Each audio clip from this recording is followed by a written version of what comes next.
back to the Lowdown Podcast, your home for the untold stories of sports, presented by Lojo Media. I'm your host, Lauren A. Jones, live in Los Angeles, and I have some amazing guests in studio today. Former SDSU guard Aqeel Quinn will join me momentarily, and a little later on in the show, I'll have one of the most amazing photographers in Los Angeles. He covers everything at Staples Center, Poole Images, in the building. So, I just wanted to start off with a little debacle that happened to me last week.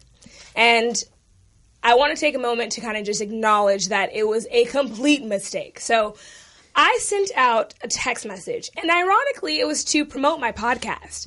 And the text message had nearly 331 people.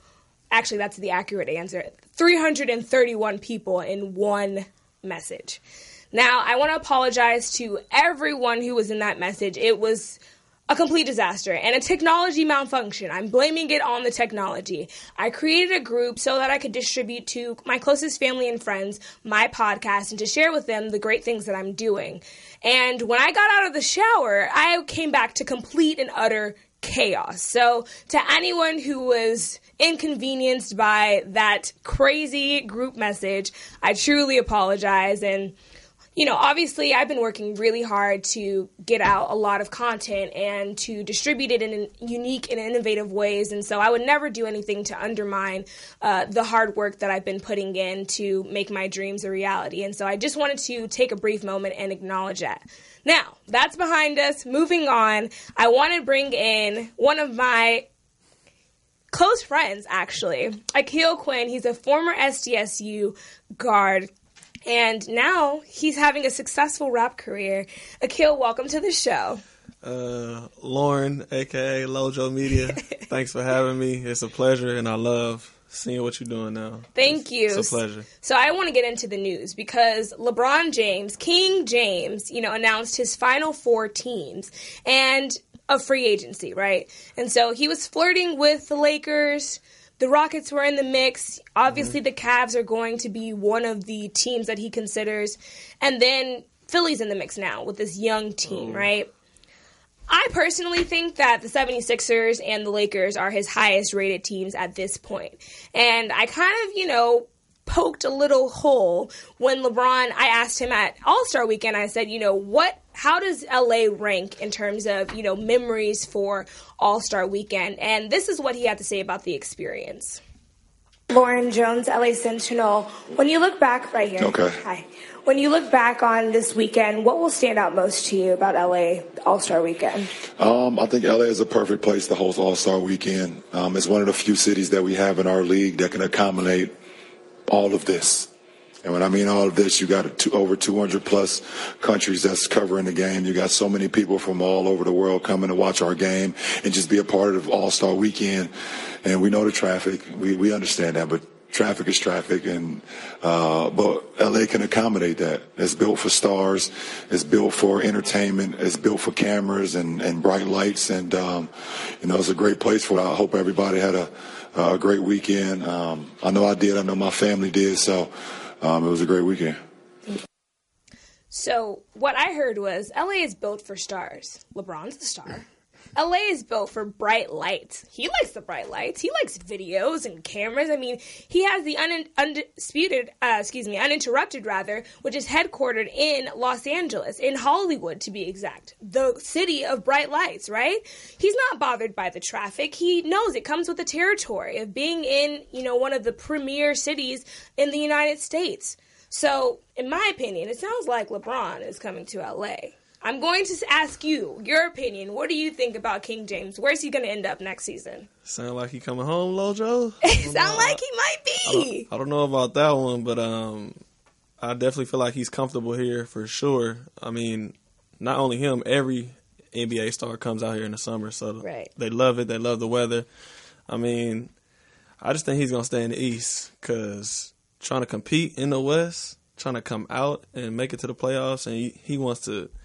He's super big on stats. I don't know if you see every one of his posts. He just posted the other day, I'm the only player who has 30,000, 8,000, 8,000 this, 8,000 that. He's his biggest fan. Exactly. Yeah. So I think he's going to stay in the East, either Cleveland or to go to the Sixers. I could see him with the Sixers. I really could, especially if they get a piece. Yeah, they're looking like us, just in the East, But I really hope he makes it to LA. I just really do. As a Lakers fan, I really do. For sure. And the city needs to be back on the map in the real way. We really do. I was excited with that 5-game winning streak, and then it's just back to. We're not going to talk about that. We're not going to talk about that. You're right. Let's keep it on a high note. So Selection Sunday is a few days away. You played in 2 NCAA tournaments. Kind of describe the environment and what these kids are looking forward to. Oh, Lord, or young men rather. It's the most exciting time if you're a college basketball player, honestly. I know for myself and all of my teammates, we've been looking forward to that moment just to hear your team get called. Yes.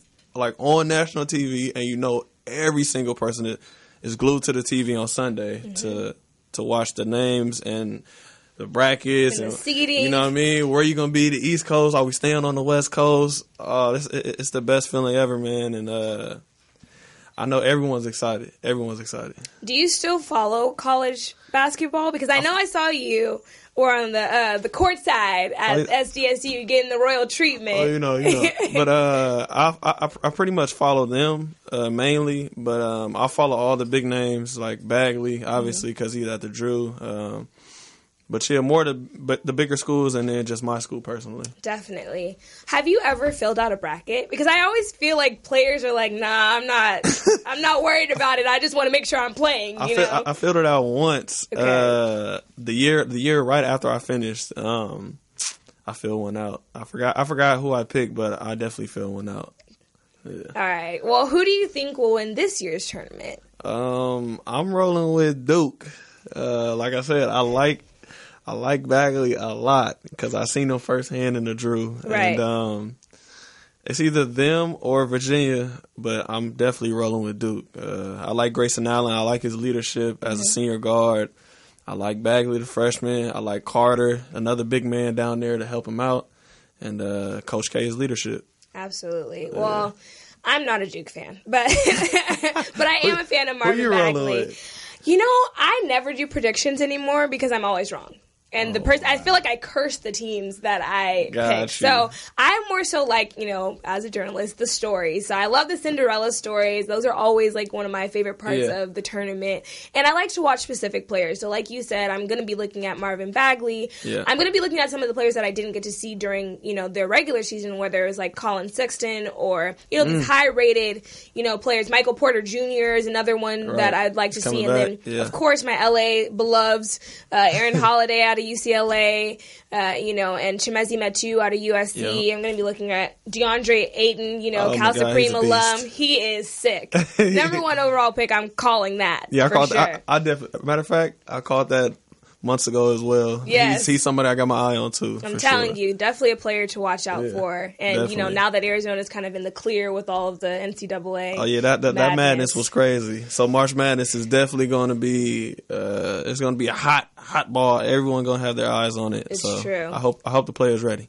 I know I remember a couple of years ago that I don't remember which player it was, but it was like he was on a national stage and it was after they had won the tournament, and he said, players don't get like free meals. Ooh, Shabazz at UConn. I remember. A Napier, right? Yep. Shabazz Napier, yeah. So he said, I go home hungry sometimes. And that was the first time that, the NCAA kind of, he wasn't even trying to, take shots at it. It was just kind of like the first time that the NCAA was like, maybe we need to be doing something about that, because people were outraged. Like, that one of the premier players in college basketball said he was hungry after games sometimes. You know, what are your thoughts on just the NCAA and, the structure and treatment of student athletes? I mean, me and my friends had hours and hours of talks about that, because as soon as he said that, because that year we would leave practice sometimes and just be on the road and man, we hungry, bro. And nobody can buy you a meal. Exactly. I mean, you can't really just walk up to somebody that that loves you just because you play on a team and be like, hey man, can I get something? That's ridiculous. Or if they offer to buy you something, you got to be like, nah, I'm cool on that. But yeah, I think the NCAA definitely needs to fix something on the lines of paying the players, because it's a travesty what they're doing to us, man. And I feel for anybody who's going through that, because Shabazz was head on when he said that. You know, and especially March Madness, that's their big moneymaker. They make billions of dollars during the month of March, and, goodness. Players don't see any of that. And it's like they're a nonprofit. I know. So, I seen me on a commercial one time. I was like, dang. That's me. Like, they own your likeness, They own your imaging. Yeah. It's crazy. Well, I know that you have a great relationship with a lot of guys that are in the NBA, but specifically, and talk about Russell Westbrook and the Thunder right now. Mm-hmm.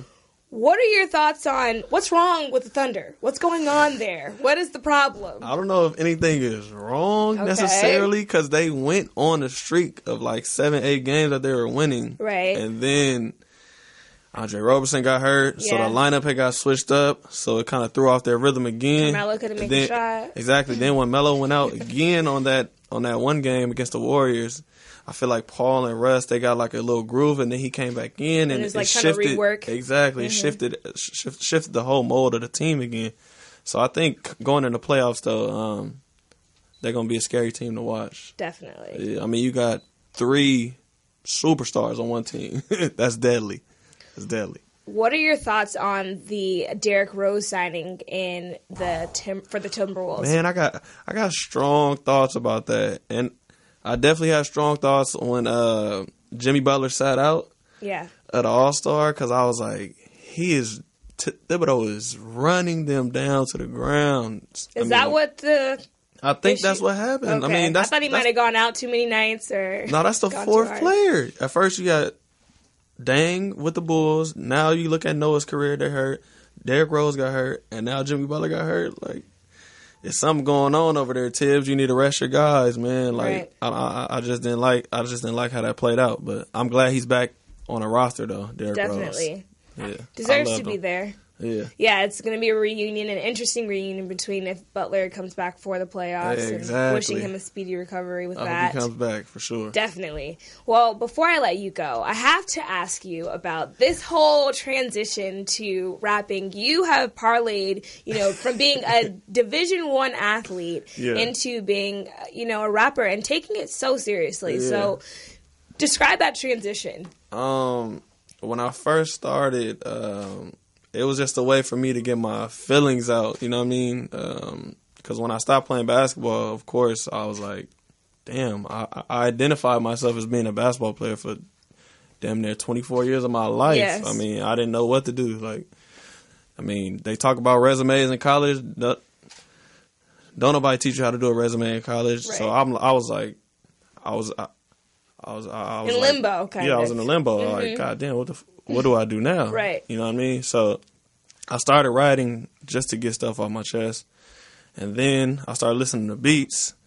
And then stuff just was coming off naturally. And then I started playing music for my friends. And they're like, bro, I think you need to take this a little more seriously. Right. I never thought about it. I joked around about it, like, in college, like, man, if somebody write for me, I'll be on stage, like, going crazy. But I feel like I found my sound now. I know the topics that makes people react to me.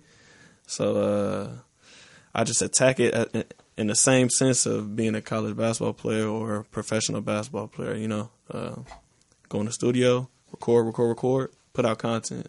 Same thing you're doing with reporting. You know what I mean? Questions. Get me on here. Get guests on here. Put out content. You got to flood the market. I'm telling you, it is, and it's difficult. It's really difficult. So I commend you for what you're doing. I Deserve It is out now on all streaming platforms, iTunes, everywhere you could find it. It's there. It's a song that anyone can relate to. Obviously, you feel like you deserve to be here. Yes. I feel like I deserve to be in the booth on stage. You know what I mean? Expressing myself. So. I deserve it. I think we have all a clip of it. The video. We can run it. It's Tochi.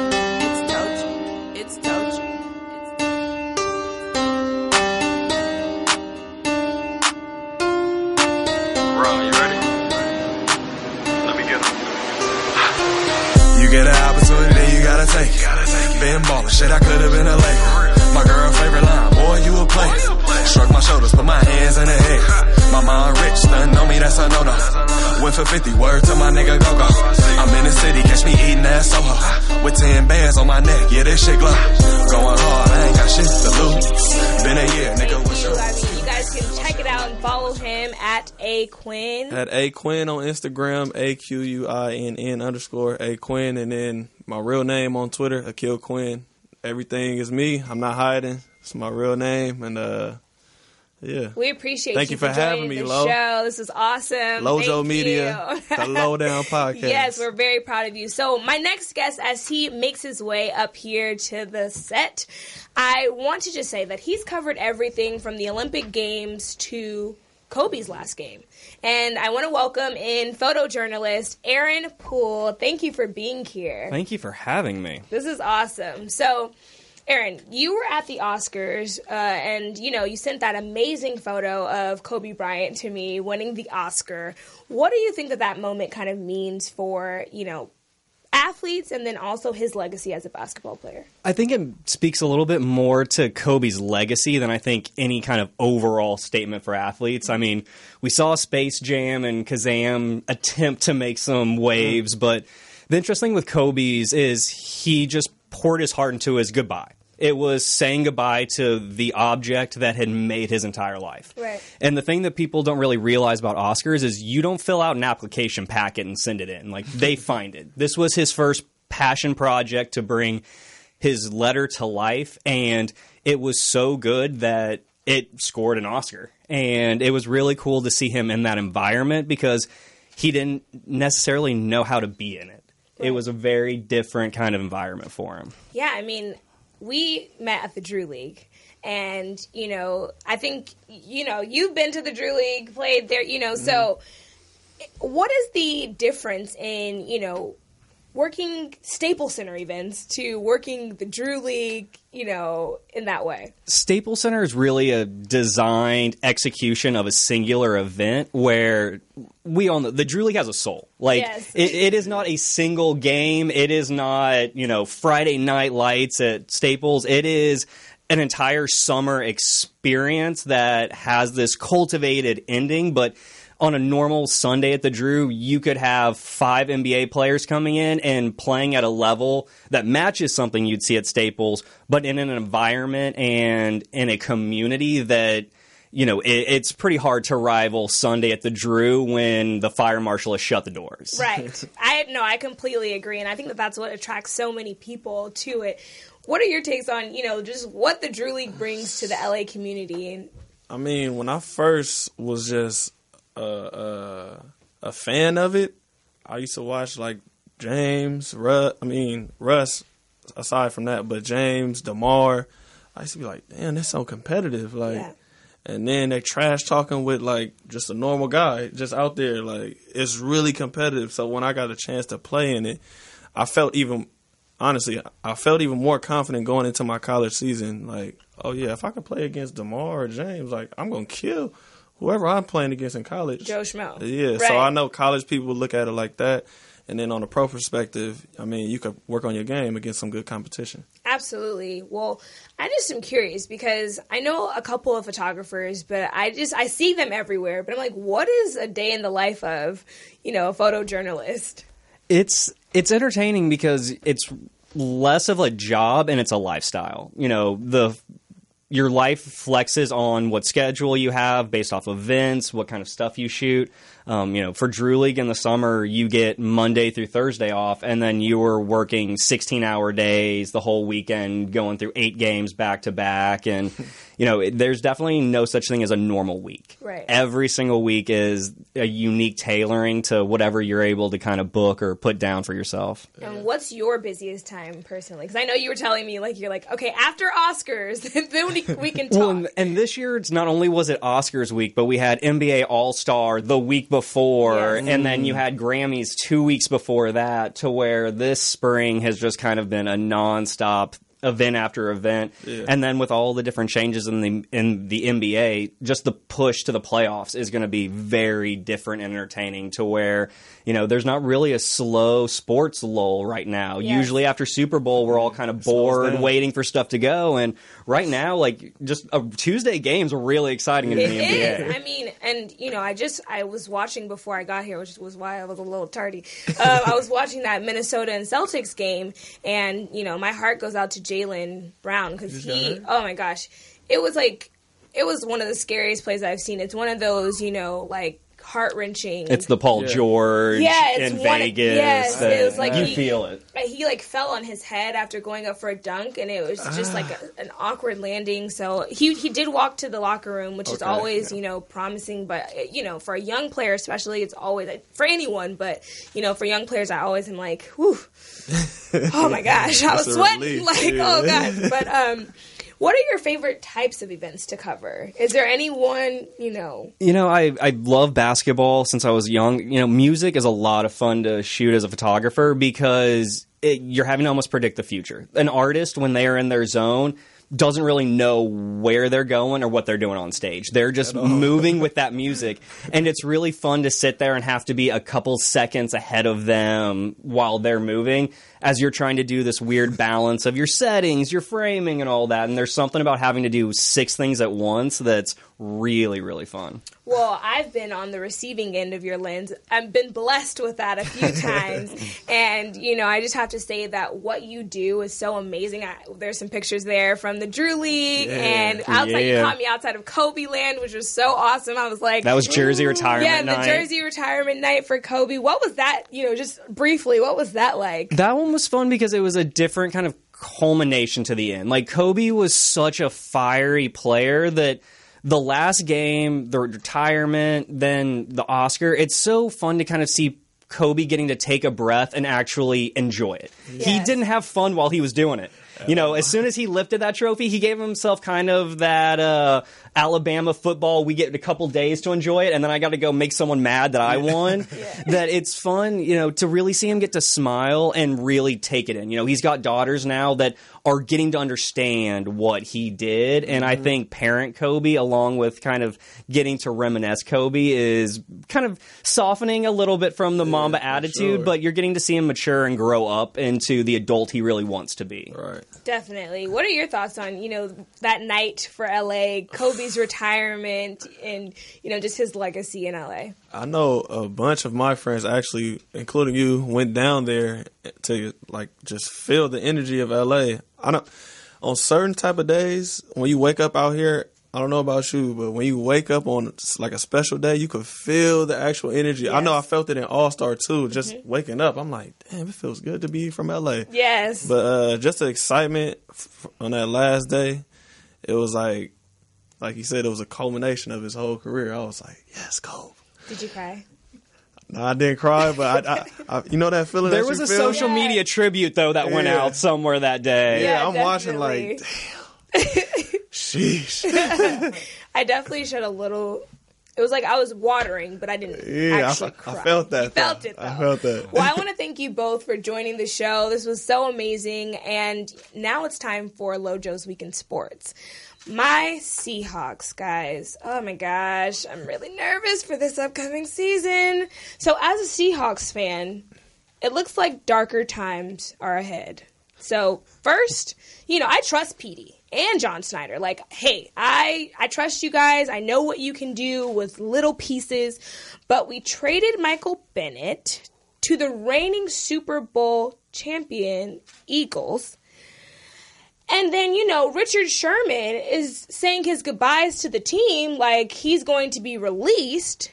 Whoa. And Jimmy Graham is going to be a free agent. And all the while, we have Russell Wilson playing another sport, an entire another sport. Like, he's a New York Yankee right now. That's what he's worried about. So, you know, just like I said, I trust Petey and John Schneider, but, you know, I'm just curious what this draft is going to look like for us in this free agency period, because it's crucial and we need to get it together. The Legion of Boom is like the Legion of Doom now. It's just, you know, deteriorating before our very eyes, and I'm just nervous as a fan.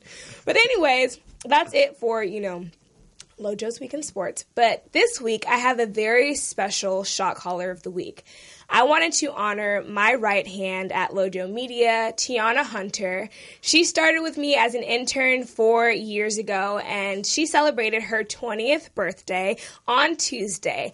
I wanted to give you a small token of my appreciation. Hey. Thank you so much for all that you do. I have a little gift for you. She looks good always, so I'm just going to bring her on and say happy birthday. Thank you. We're so proud of you. Thanks. Oh, sorry. Oh, all good, all good. I had to just give her a little tribute because she is amazing, guys. Like, when I tell you she runs the social for the Lowdown podcast, she does all the things. Every time I call her, she's there early with a smile. So I really appreciate you, and I'm looking forward to your bright future as a journalist as well. So, now, I have another thing. It's called #Facts. I don't know if you guys have heard of it, but it's my way of celebrating Black history all year round because, hey, I am unapologetically Black. And this week, it is none other than Ella Fitzgerald. And this is also in celebration of, International Women's Day.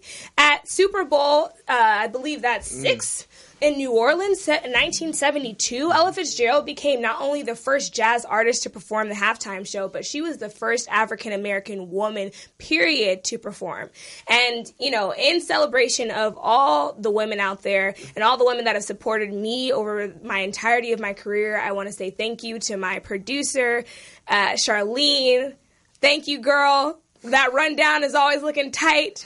To the woman who owns this studio that she allows me to record in, Ms. Poetess, we appreciate you and you empowering and giving me a platform to kind of share, my story and to bring on amazing guests like the ones I had today. So with that being said, that's it for today's show, guys. Thank you for tuning in. And a huge thank you to my special guest again, Aqeel, Quinn, AQ, and Aaron Poole, Aaron Poole Images on Instagram. I didn't plug that earlier, but yes, follow him.